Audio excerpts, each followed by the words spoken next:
Rev up your engines!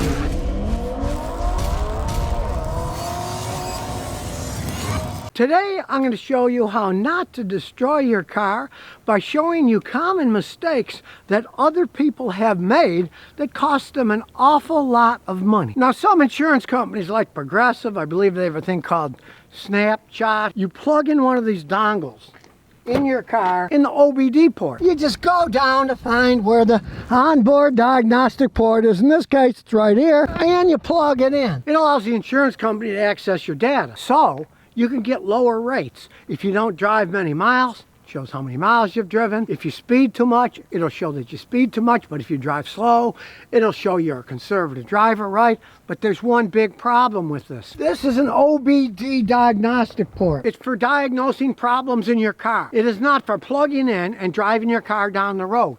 It was not made for that as a permanent condition. Like this fancy X-Tool ProMaster, I can plug it in, and I can drive the car around and have it record diagnostics to figure out what's wrong with the car. It's a well-made thing. It costs a reasonable amount of money. It isn't going to particularly damage your car, but even at that, it's not made to be permanently plugged in and driving your car. Now, when it comes to some of these dongles that the insurance companies have, here's somebody else's experience. Alex Turner emailed me, and here's what he says. Scotty, please make a YouTube short.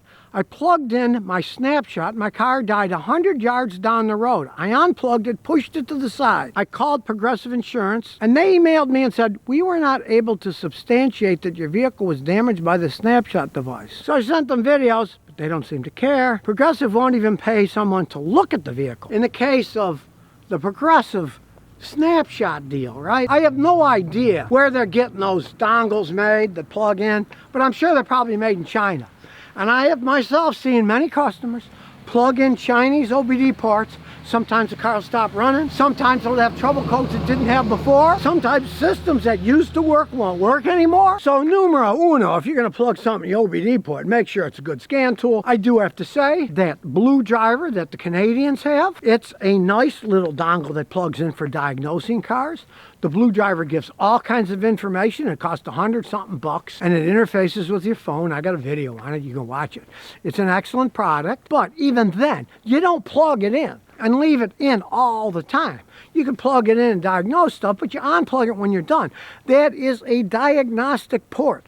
That is not something that was made to permanently have things plugged into it. And especially if you're dealing with some cheap Chinese-made dongle. In the case of the viewer there, I'm sure the dongle is defective and it shorted out his car, and that's why it stopped running. And of course, Progressives, they don't want to get in a can of worms because they probably put out millions of those things, right? And if they had to pay for damage that was done to them, so they just say, oh, well, we can't substantiate it with an email without even looking at the car or looking at the dongle that they gave them to plug into the car. Do not get one of these dongles. Now, the next thing I'm going to warn you not to do has to do with fire. Now, let's say it's a cold day like today and your door lock won't open. The door's frozen shut, right?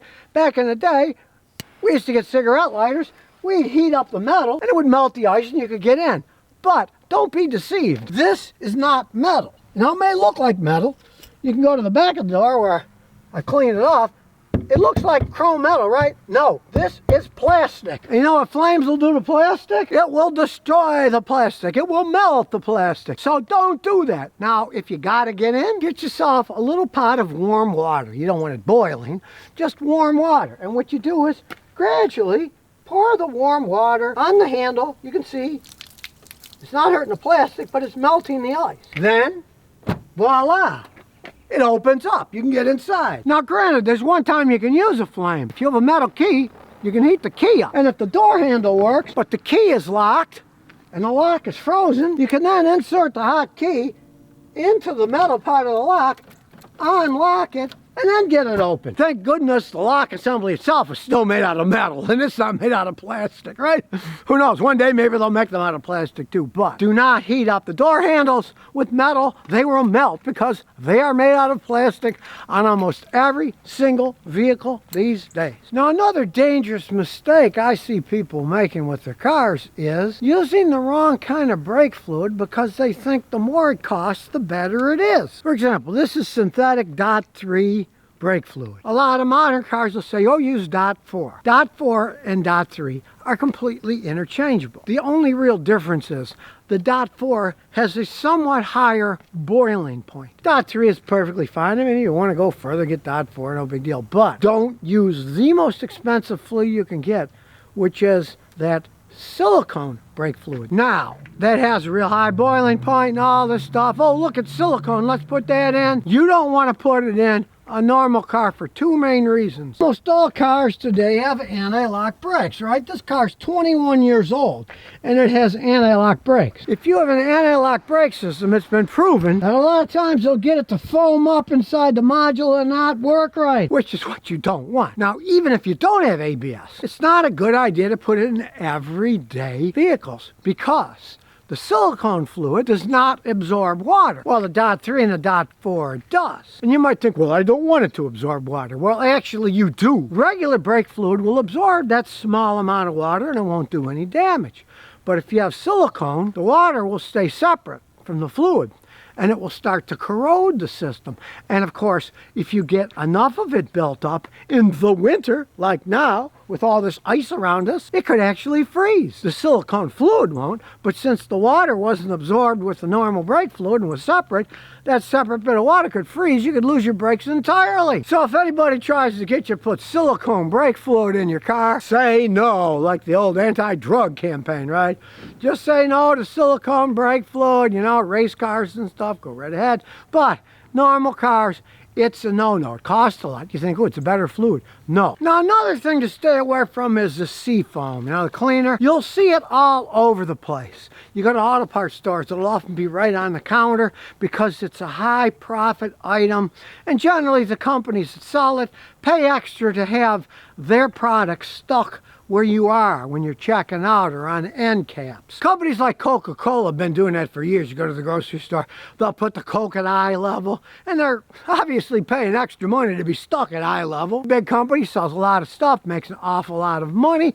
I mean, let's face it, it probably costs what, a quarter of a cent to make a can of Coke, and then, you know, look what they sell it for. So they spend probably more on advertising than they do making the actual product. Well, seafoam's kind of the same genre. We'll start out with the name, seafoam. The name means something because decades ago it was for two-stroke outboard motor engines, hence sea foam. Putting this in your gasoline makes sense with a two-stroke motor, but we all drive four-stroke motors. The oil's in a separate part. You check it with a dipstick. You just use gasoline. You don't mix oil with the gasoline like in a two-stroke motor. There is no dipstick and oil reservoir in a two-stroke motor.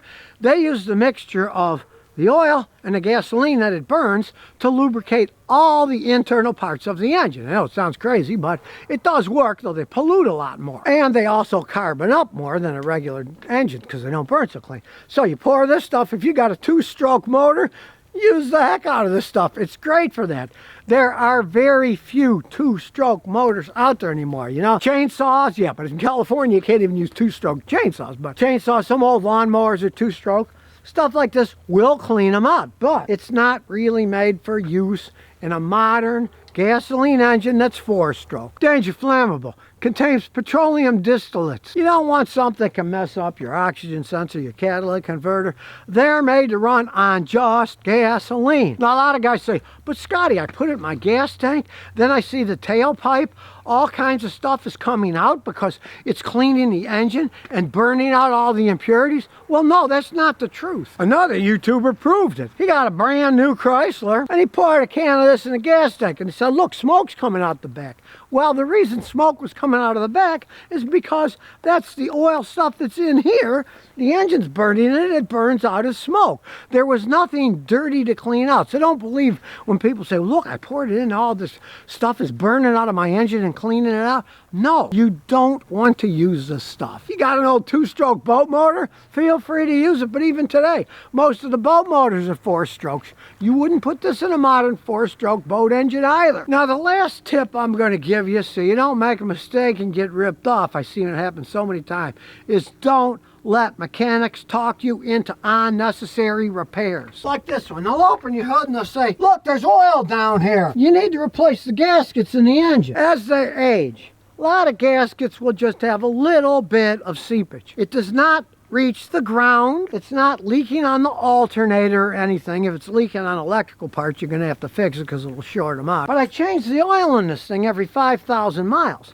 And when I change it at 5,000 miles, it's still all the way on max. It hasn't burnt any oil at all, so it's not leaking anything out really because it hasn't lost it on the dipstick. If you don't smell anything, you don't see oil dripping on the ground. When you change your oil, you don't have to add any oil in between.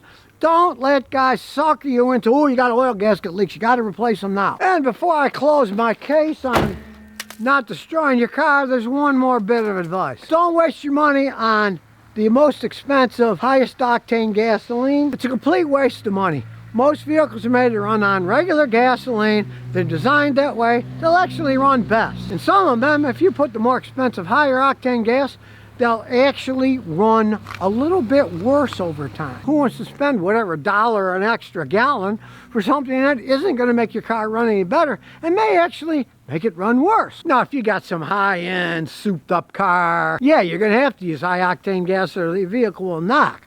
Modern cars, almost every single one, was made to run perfectly fine on regular gasoline. And those of you that have like Acuras or Lexuses where they often say in the manual, oh, you got to use high-test gas. This Lexus gas cap said, only use premium fuel. Hey, this thing's always had regular fuel in its whole life. It's 21 years old. It runs perfectly fine. So don't get suckered into buying something your car does not need. It may actually run worse if you put the stuff in. So if you never want to miss another one of my new car repair videos, remember to ring that bell.